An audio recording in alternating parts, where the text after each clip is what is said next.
That's right, people. It's Halloween month and a half, Ooh. or probably Halloween month 3/4. Or 2 months. Maybe 2 months till we get to Christmas. But we're gonna dive into with the foreign market for the next couple films, and the Italian market, I guess you'd say mainly, giallo filmmakers, and we're gonna start off with this kind of, a lot of people seem to like it, fair reviews, called House by the Cemetery. Now, I saw this years ago, don't even remember it. So this is my first time. The next couple movies we're going to do, I haven't seen really. All right. I've seen them, but I don't remember them at all, which is going to be this one. And then I think we're going to do Black Sunday. And so bear with me here.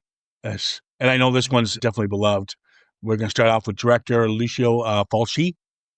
He's an Italian director, screenwriter, and actor. He is known as the godfather of gore. Yeah. With his graphic on-screen violence. He's got a really distinct surreal style, and he's definitely got a cult following, where Argento is the box office guy. He's the one whose works are a lot more appreciated and taught and taught in film schools. And so I think Argento is the more experienced and the more successful one, not to take away from Fulci's work.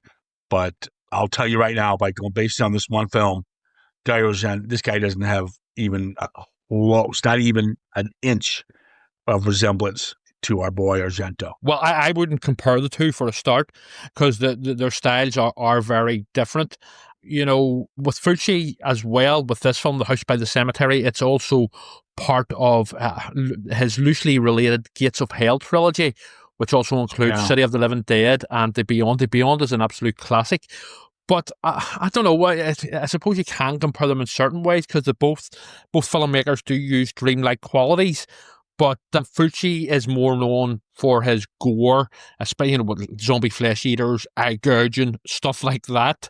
Whereas, well, go ahead. I think Fulci is more monster based than where Argento is more Hitchcock based.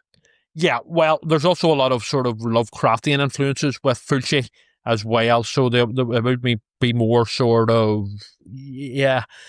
You can't compare the two, but you can't, yeah, if you know what I mean. You know, there are similarities, but at the same time, they're both quite distinctive. Yeah, you got that right, especially with this film. Wow, what I I was excited to watch this, and this is by far one of the worst films I've seen in years. Really? It is terrible. I am going to tear this shit apart. So if you guys, and I saw Gates in the States, we call it Gates of Hell. Right. The movie, there's the Beyond and Gates of Hell. Those are the ones we know him for, and New York Ripper. Yes. And the Gates of Hell is pretty good. I haven't seen the Beyond in years. It's superb. But, yeah. Oh, it's anything like this, I'll skip it. But let's talk about this terrible film. And wow, I just don't get people's tastes. I guess it's just me. People put down that I like Halloween Ends, which is a dark take on something, on a series that was going batshit loony, crazy, and stupid, and it got torn to shreds. But this one will get rave reviews, and I felt like this film was shot by a 12-year-old, and it probably was by Bob. But well, we'll need to talk about Bob. We'll get to Bob. We'll talk to Bob. But yeah. So, anyways, what Italian cinema does? Italian cinema uses Italian actors but they can speak English. That's what they all do, and they actually film on location. This was filmed in New York and in Massachusetts on location. So it's got heavily influenced Italian, filmmakers, Italian actors, but filmed within the U.S. And then you've got that over-the-top gore, and almost the red is almost it's not corn syrup bread like you want to make the blood look real. They'll cartoon it up a bit. I would say regarding the gore, especially here, it's not nasty. I mean, it's graphic and it's pretty out there, But like you say, the color saturation and all the rest, Not nasty. I mean, it's stabbing brutal. that woman with the fire poker right in the throat, that's not nasty. Obviously, in real life, something like that would be nasty, but I think the general realization of this film overall, and you know what, I'm going to say as well from the offset, I'll probably agree with most of your criticisms here, but I still love it due to the sheer absolute batshit craziness of it, and just See, I just can't I can't do that. I can't. I know a lot of people can. That's why this is a cult film. yeah. I mean, this is because people just jump on board and go with it. I can't.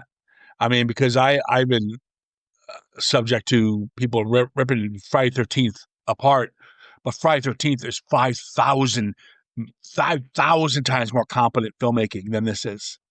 And yet, if it's bad cinema, oh, it's wonderful. And I don't get that, and I can't jump on board on that. I don't think I it's could bad jump on cinema. board of I could jump on board of it if it's Ed Wood, because the guy doesn't know what he's doing, and God love him, you go with him. But this is a educated man in the field, and if you're, I mean, come on, guys. I mean, this is amateurs Oh, I disagree. filmmaking. I will agree that while there are some sort of crazy moments, let's just say overall, Not some. There's the editing's terrible. The editing is terrible. I'll tell you another story about this. Actually, apparently, I read up on it.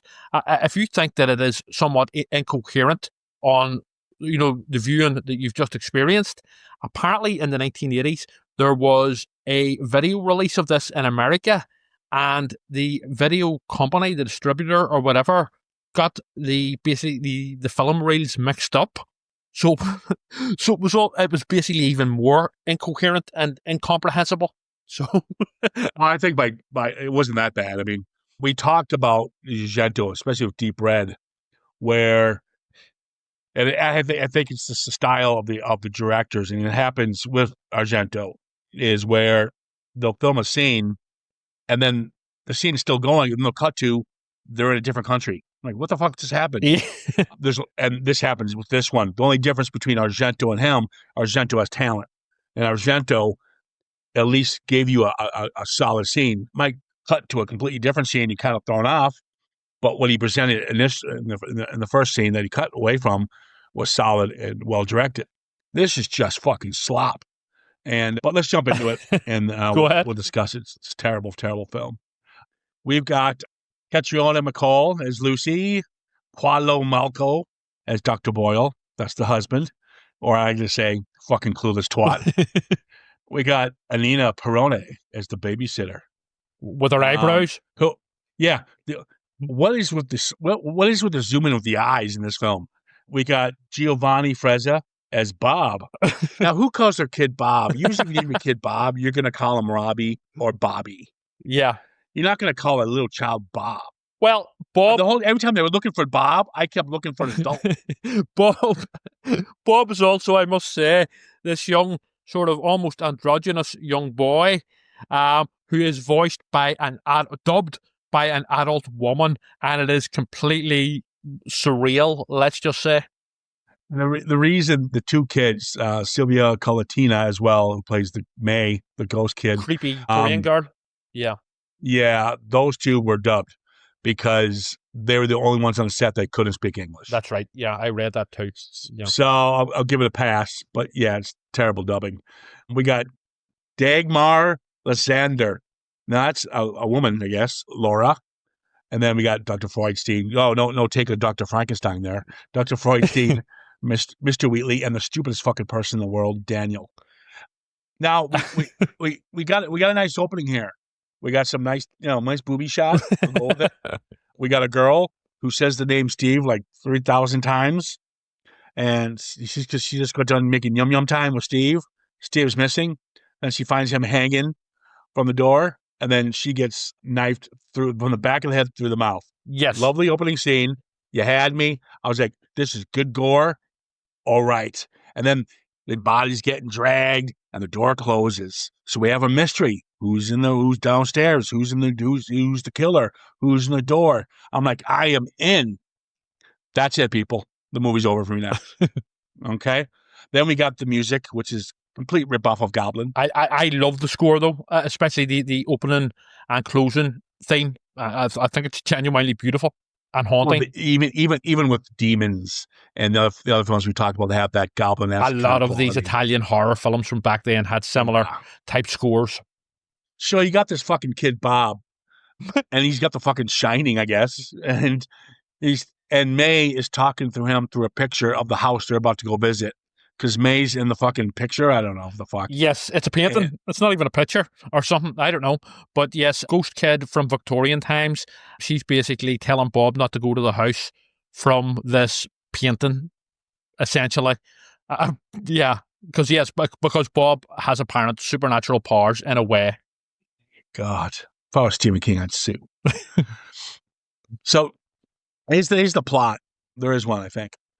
So you got Dr. Boyle's taking over his dead colleague's research. His dead colleague, Peterson, killed himself.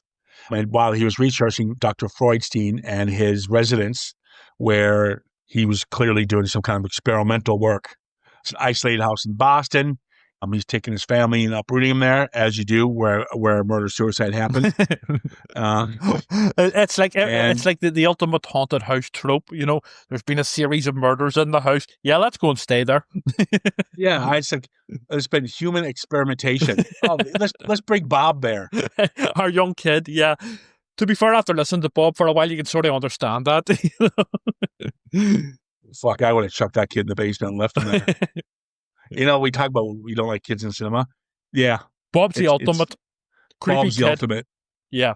Little fucker. I would say that the young actress playing creepy Victorian girl isn't bad. I mean, she's a bit hammy. Come on. She's terrible. Jesus Christ. My God, she's so bad. There's a... By the way, did you notice that the guy before his boss, who basically sends him to the house, to do this research, with the sort of quaint bow tie and smoking the pipe, that's Fulci himself. That's Lucio Fulci. Yeah, I know. Yeah. Yeah. Yeah.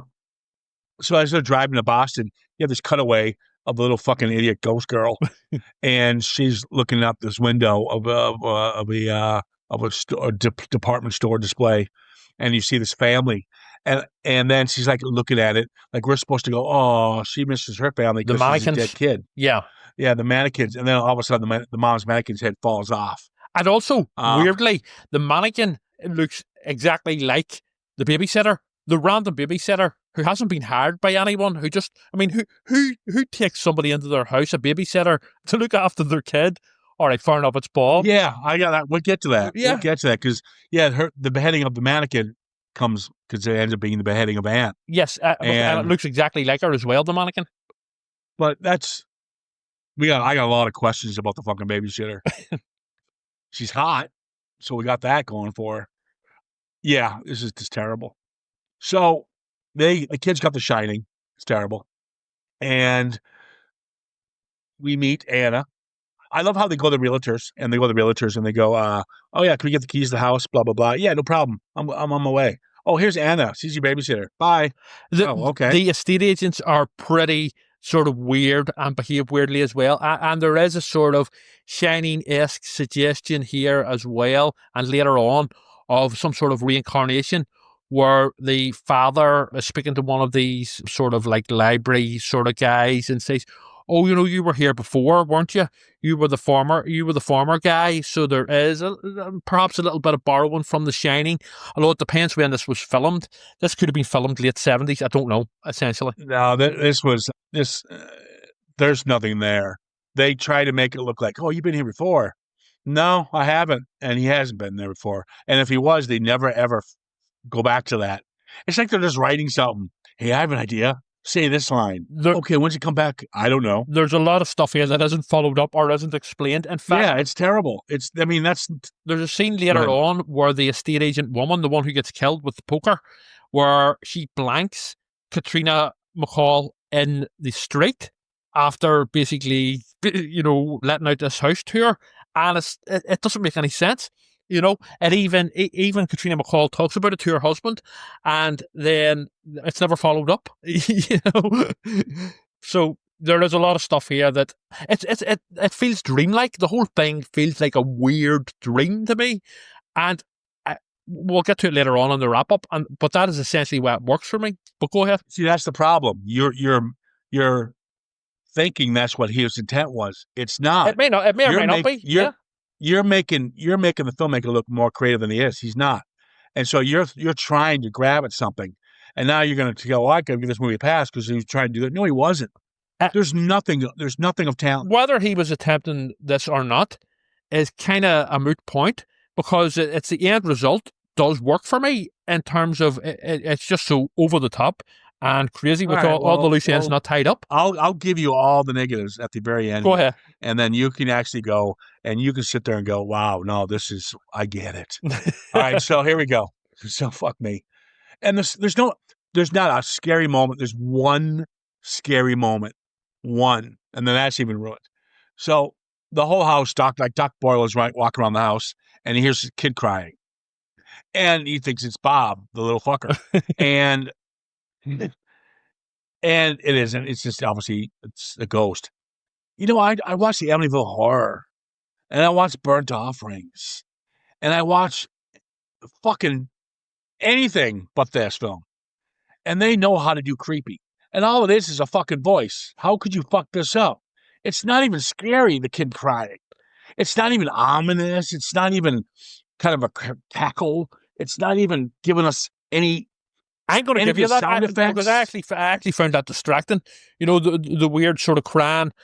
It's not actually even explained who it's coming from. I'm presuming it's previous victims of Freudstein, or even like the previous family. You know, their kid after the dad butchered them. But I did find it a little distracting. I didn't find it creepy. I did find the stuff with the mannequin and the head falling off, and the young girl with her like creepy doll and stuff. I did find that mildly creepy. But the stuff, I did find the crying coming from nowhere a bit distracting, and they could have done without it. Let me ask you this. So Anne, the babysitter, is caught breaking the seal of the basement door. Yeah. Right? She's obviously a hired gun for something. And there's always zooming in their eyes. They're all zooming in their eyes. What's going on with their eyebrows? I don't know. Werewolf eyebrows? So if she's part of this whole thing? Yes. I don't know. It's not explained. It's not explained because we'll get to one of the funniest scenes ever. It sort of suggested in movie history that she's working. It's one of the worst. Yeah, it sort of suggested that she is working for Freudstein, and she's some sort of, I don't know, or possibly even the estate agent people who have sent her, who are also working for Freudstein. But it makes no sense. It's never properly explained, and also she gets killed later on. She goes, yeah, she gets killed. But she goes down the stairs. She's scared. Yeah. But if she was in on it, she'd walk down there going, "Oh, hey, doctor." Maybe he gets sick of her. Maybe he thought that she wasn't doing a good enough job. I don't know. Fuck me. Yeah, we cut to a bunch of different scenes. I've known they decide they want to get out of the house. I'll give them that. At least they decide they want to get out of the house. On like a lot of haunted house films. And they're like, "Oh yeah, we'll find you a place," and that never happens, by the way. And we meet Daniel, who's going to be kind of the assistant to Doc Boyle here. This guy's a clueless twat. I mean, this guy is... And mildly creepy. It's like Napoleon Dynamite meets fucking Harry Potter or something. I don't know. Yeah. Just really, he's got pedophile written all over him. I was just about to say, you wouldn't in a million years let this character babysit the kids. That's all I'm saying. Let me ask you this fucking scene. So Lucy is, la la la, she's cleaning, right? Yes. La la la, clean the house. And she's cleaning the floor. Oh, look, a tombstone. And she tells her dipshit husband, there's a fucking tombstone on the floor. Inside the house. Oh, that's because of the weather and stuff back then. And they buried people in the house or something. It was a one-line fix. It was a terrible one-line fix. Is that true? I don't know. Is that true? No, stop. Don't. No, back in the day, don't start thinking. Bury the... Don't. I don't know. Start thinking. That's what I'm asking. I'm asking a question. I'm not actually saying that. No. Hey, do you want to go visit Grandpa today? Yeah, he's in the living room. Fucking hell. So, but listen to this. So, this is what I don't get. it's his headstone, it's his tombstone. Here lies whatever it is. Yeah. Doesn't necessarily the name, but you can put the fucking piece together as Dr. Freudstein. So he goes on a journey. He leaves them in the house for the night because he's going to go to this cemetery to find Dr. Freudstein's tombstone. And this grave guy says, "Oh, he's not here. That's just a lie." Yes. What? How do you know that? Oh, it's just a lie. Well, first of all, why are you going to look for his headstone when he's clearly in your fucking living room? No, I got the impression that although again it's not properly explained, Of course that not. the basically gravestone inside the house was possibly, the creepy Victorian granny character who pops up at the very end whenever basically Bob travels back in time. Okay. But I could be wrong, Lark. Please withdraw what you just said there. Creepy. Well, she's meant to be. I'm not saying, you know what I mean. Creepy. She's meant to be. I felt like we went back and I was watching the fucking Waltons or fucking Little House on the Prairie. Right. But I think whenever he goes on his wee journey, he's originally going not to go for Freudstein's grave, but to actually just research about Dr. Freudstein.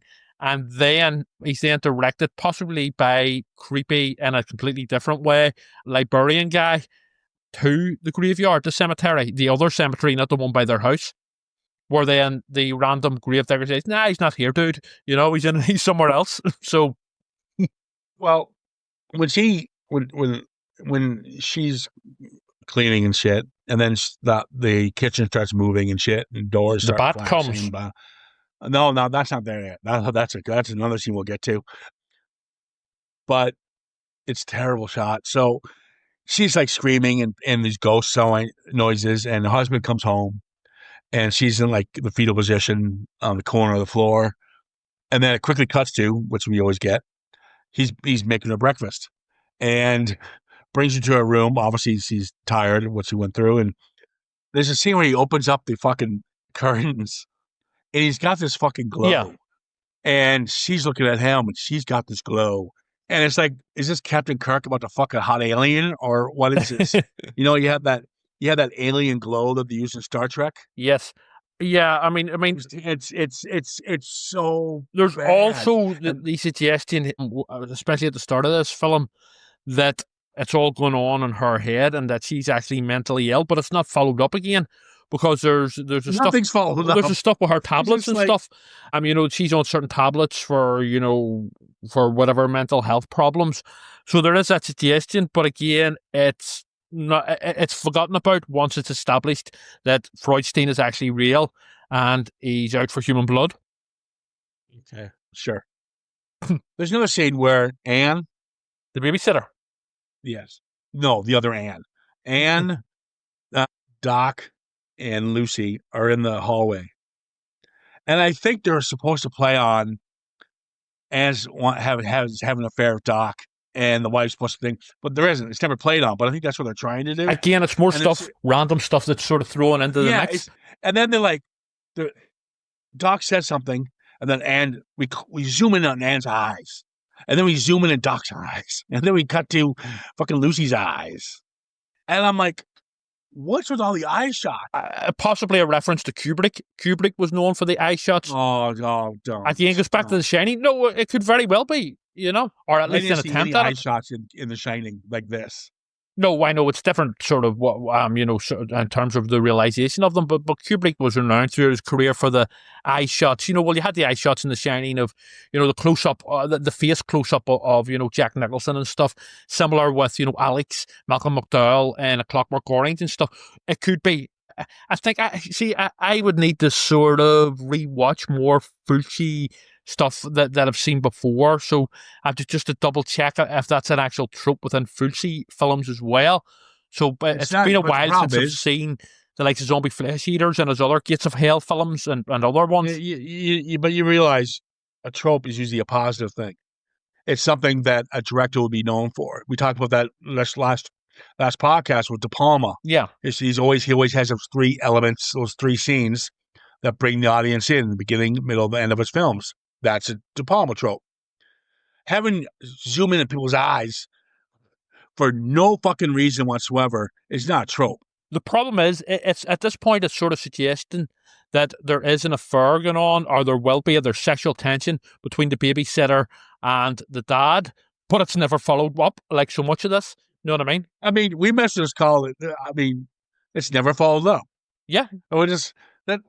I can't believe you're giving this a pass. Anyways, I'll give you the reasons why at the end of it, but yes, okay, go ahead. We'll jump into it. Let's get back to the, pardon the pun, the batshit crazy scene. So they find the ring of the one girl because they zoom in the ring of the first girl got killed. Yeah.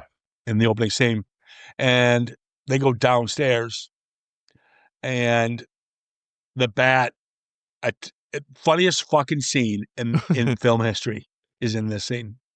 The funniest ever, and not intentional because it's just bad cinema. But if you're gonna watch this film, just watch this scene. So the mom and dipshit and the doc are down in the basement. And I don't think the kid's there yet. I think it's just Doc and her. But Bob's knocking about somewhere. Hey, I think Bob's playing with his cars, making the badly dubbed, car noise, like, oh, yeah. Fucking idiot. Okay. Whatever. So it's just him and her, and they're walking down the stairs. And there's a jump scare with the bat. And the minute the bat shows up, it quick cuts, the bat jumps on Lucy's hair and entwines itself in there. And he's obviously screaming. Get the bat. It is the most unintentional funny scene I've seen in horror film history. This is so badly, I couldn't stop laughing during the scene where we're supposed to be terrified. And then the bat locks on the fucking Doc. His hand. And he runs up, going, and he's sitting there stabbing it for 9 hours. And it won't die. And then it finally comes off. I could not stop laughing. I thought, I was about to say, maybe this should get a pass just for that one scene. It's so horribly bad. I mean, it is at points like this, it is sort of bordering into Garth Marenghi type parody, horror parody unintentionally. And, I will give you that. But, it is pretty batshit. I do like how in the next scene, no bit of continuity, in its favour, where Katrina McCall is wearing some sort of net in her hair, because obviously the bat has pulled out a lot of her hairs, essentially. So after the calmness of the bat attack, yep, he runs up the stairs to clean the wound. You got Lucy, who's crying in the corner. Bob's just a clueless idiot, little fucker. And then you got Anne in the background, pretty much orgasming over all this because she's like, "Oh yeah, yeah." So then we zoom in her eyes. She's like, "Ha ha ha." Werewolf eyebrows, yeah. All the eye. There was the famous Simpsons one. It's one of the funniest endings for Simpsons, and it was the one where Mel Gibson was in it. I remember that. And yeah. Homer always wanted, you got to put the dog with the shifty eyes. Yes. And the dog with the shifty eyes. And he puts it in the film. And at the end of the Simpsons, it goes, dun, dun, dun, dun, and then zooms in on the dog's eyes. And it's just funny. If you're a Simpsons fan, you'll get. I know the episode. Yeah. But that's what this was. And that was done for laughs. This is not done for laughs. And that's the sad part. Now, the realtor gets it, right? Yes. She comes around. Yeah. And I mean, I'm not going to follow the effects. The effects are quite good. And when she finally with death is get stabbed in the throat. And with the fire poker, it's quite brutal. Oh, as prolonged, as Fulci is known for as well. With the gore scenes, it's quite prolonged. I mean, it doesn't let up for quite a while. He knows how to shoot gore. Yeah. And he knows how to shoot death. Just too bad he doesn't know how to shoot anything else. So, again, the body's being dragged. And guys, if you haven't seen the film, her throat was cut. There's fucking miles and miles of blood. All right? Funniest scene ever in a film is now in this scene. Not the bat scene anymore. this scene. So this is where I get confused who Anne is. She's obviously the cleaner for the Dr. Freudstein. And she's sitting there scrubbing, getting all this blood. Yeah. That's like 2 blocks long of blood. And she's like scrubbing, cleaning away. And there's a lot on there. All of a sudden, the clueless twat walks in, Lucy, and hey, what's going on? And Anne's like, oh, nothing. Oh, I made coffee. I know. She I makes made no comment about the fact that she's mopping up a massive pool of blood. And then she goes, yeah. Anne goes, I made coffee. Oh, great. And yeah. then she goes, and that's it. And again, it could be, I mean, I might be giving too much credit here, but it could be adding to the suggestion that the mother, Lucy, has mental health problems, or I don't know, there's some sort of magic going on with the babysitter who made her ignore it. I don't know, but it is pretty what the fuck, There's also another scene where they're in the kitchen and she's having her coffee and she's surrounded by blood, but she doesn't see it. There is something really weird going on there, again, not explained.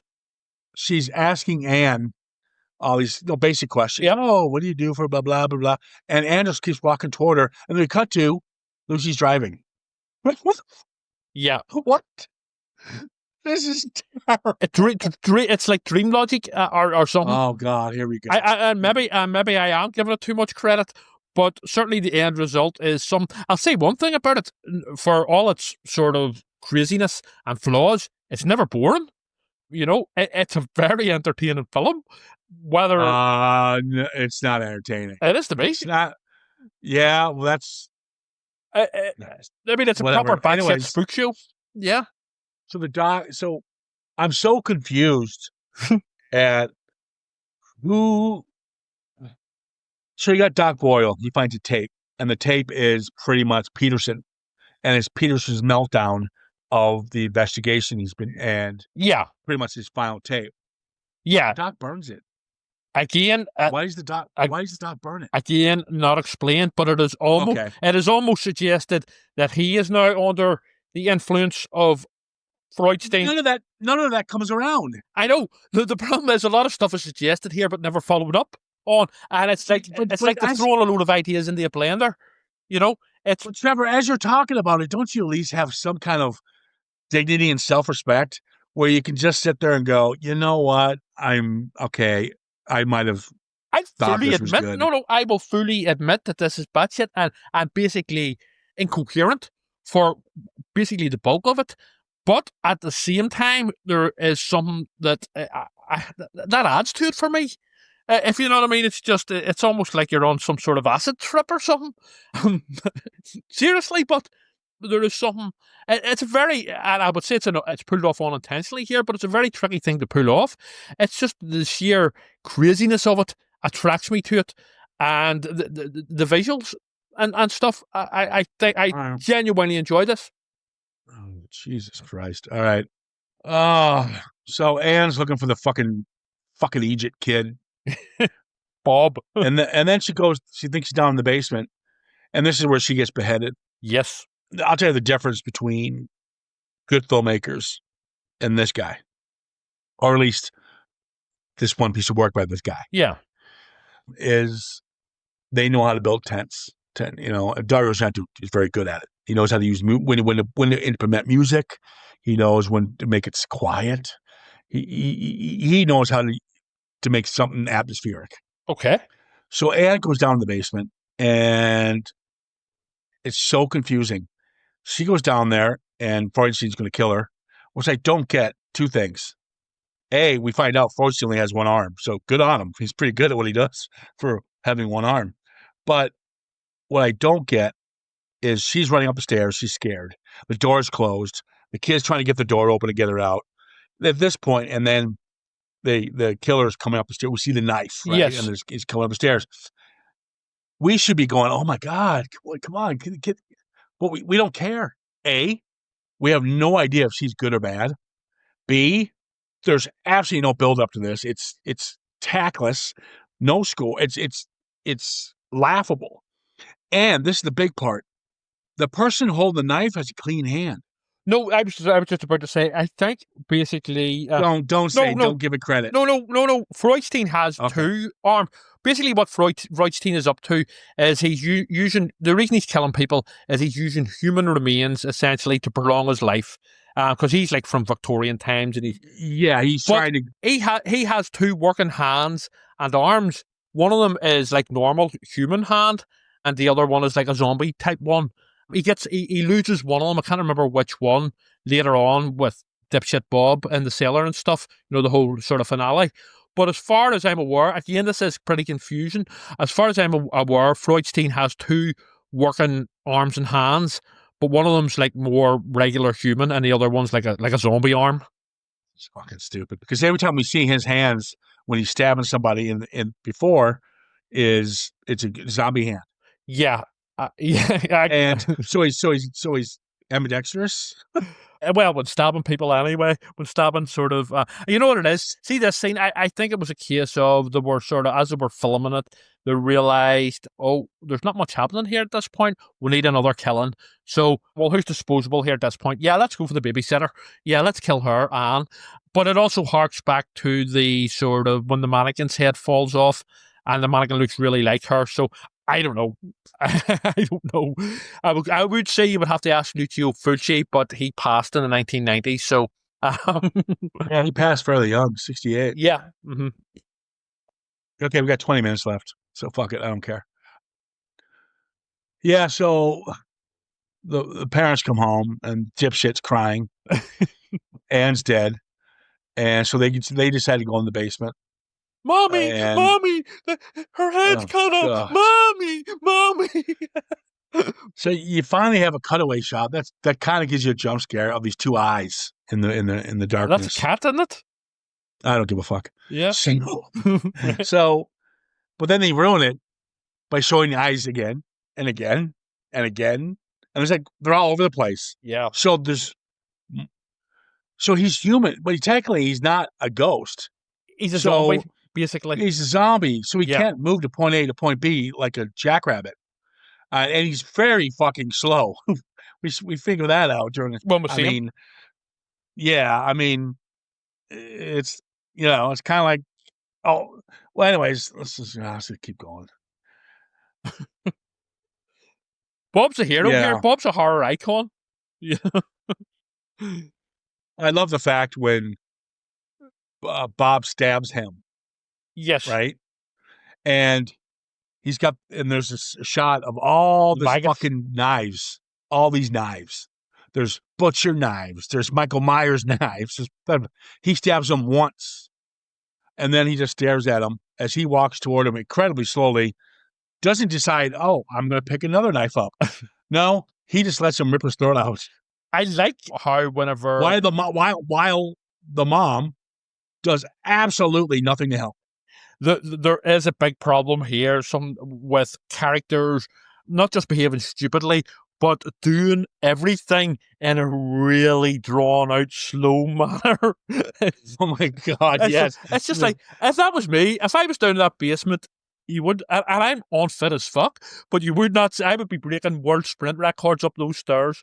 I would have shoved him out of the way, stabbed him multiple times. You could have easily done it. Run up the stairs and bust through that fucking door. I'd have thrown Bob in front of me.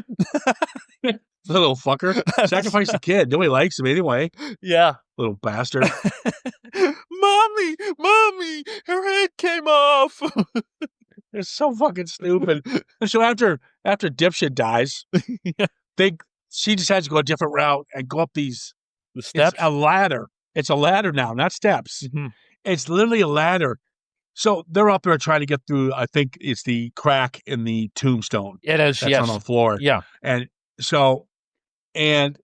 he's coming to get him, and he's walking up it's a ladder. It's not the fucking, you're not walking up the Statue of Liberty steps. This would take you 3 seconds to get to them. I would be up and out of there in no time. They take like forever. Another laughable scene that even beats the bat and even beats the blood on the floor. This is it. Run a ladder, guys. They're not on stairs. Yes. Keep that in mind. So he finally makes it to the top of the ladder, which is probably about 2 feet. And he grabs her and he yanks her down. And there's a scene, it's about a minute long, and she's falling down the stairs with her head banging on each step. And I'm like, well, how many steps are there? And she's like, bang, bang, bang, bang. It's terrible. And the little fucker finally, makes his way through. But I was crying laughing. It's so fucking bad.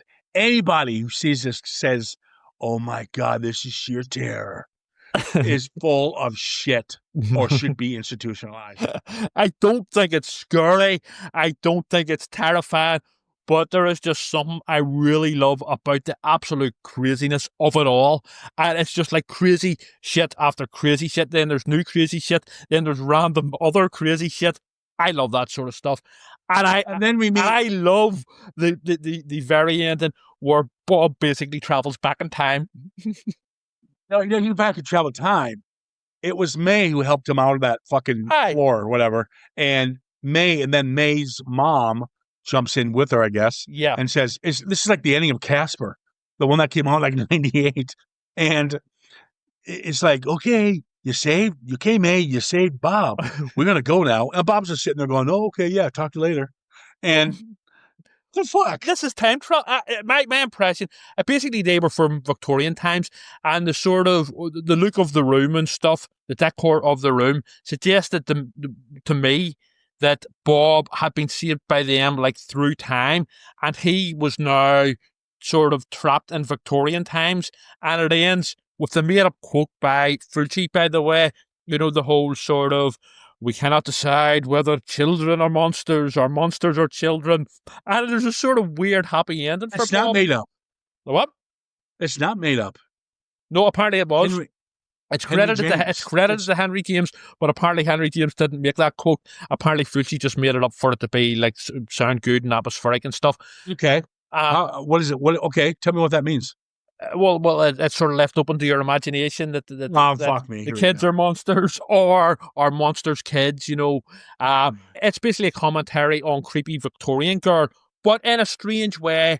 I like the thought that yes, Bob is trapped back in Victorian times, but he has a sort of happy ending where him in Victorian times, him and creepy Victorian girl grow up and eventually get married and have loads of sort of even creepier kids with creepy voices. So good on Bob. You got a wee bit of a happy ending. Fucking terrible. Even though Freudstein's still out there. So we're gonna give it a pass, are you, Ciaran? This is god awful cinema. This is just, I give it a pass. I really enjoy this film. It's really entertaining, and that's not me being sneering. It's just so bonkers and sort of. You like shit, and I don't mean that isn't so. You do. You like films that are poorly done, poorly executed, and you'll just give it a pass because it's so bad it's good. And no, not in this case. I look at it from an artistic point of view, and I look at it from a slasher film point of view. I look at it from a horror film in general. And artistic and slasher are not two words that usually go together, but anyway. No, really? I see it.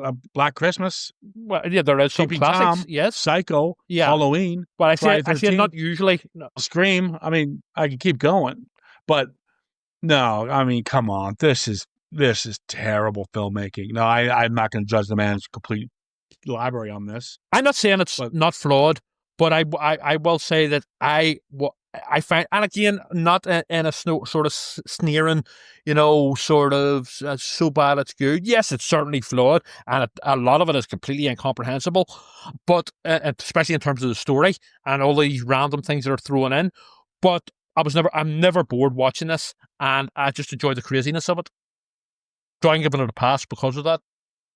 Anyways, just I don't get it. I don't. Fair enough. I was pissed. I wanted to turn it off. I would advise you maybe checking out other Fulci films, which I think you might like better, like Zombie Flesh Eaters, also known as Zombie and Zombie 2. I've seen Zombie, and I've seen, I don't remember, those years ago, and I did see Gates of Hell. Yeah. And they're fine. I'm not, but this is terrible. Fair enough. Yeah. There's only almost I can say.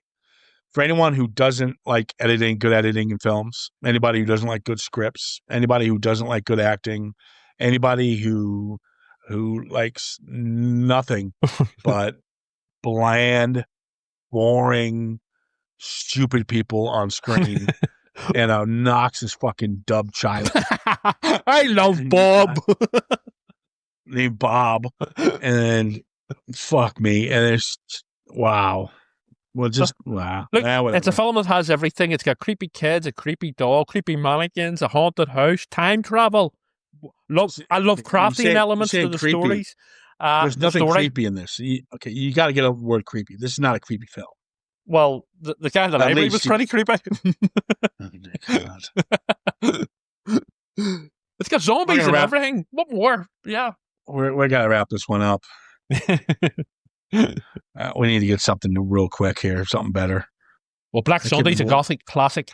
Oh, God, I picked Black Sunday. Fuck me, that's going to suck a bag of dicks. No, it doesn't. It is a very different in tone film. Again, it's Italian horror, Mario Bava, but it's a gothic classic. It's a world tone. If I'm starting a Halloween month and a half off with 2 bad films, I'm going to be pissed. Tough shit. God. All right, guys. Thanks for giving us a listen here. If you're a fan of this piece of shit, let me know because I want to make fun of you. But yeah, give us a shout at _podcast on Instagram and of course Facebook. And that's really all I have. I can't believe we've been talking about this fucking thing for 50 minutes. Dear God. See, there's all sorts of layers going on, and nuance, Yeah. Yeah, lots of layers. You peel one layer of shit. Oh, look, there's more shit. And then you peel. All right. Anything you want to add? No, that's it. All good. And yeah, what can I say? Go Bob. Yeah, we're done. we are done. All right, take care of yourselves. Talk soon.